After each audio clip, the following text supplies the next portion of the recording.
Milo the Moon, who wanted a day on Earth.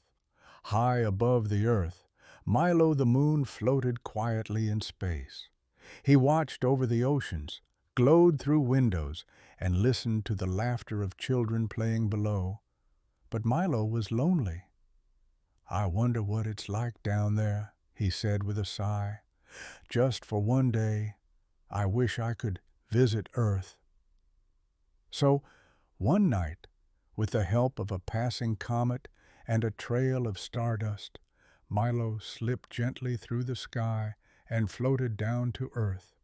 He touched mountain tops, felt grass between his craters, and danced in a puddle.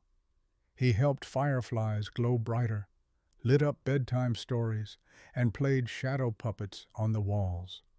But when the sun began to rise, Milo knew it was time to go. "Earth is amazing," he whispered, "but I think I like shining best from above." Back in the sky, Milo beamed extra bright. He wasn't lonely anymore. He had memories of his Earth Day, and now he knew the world was looking up at him too.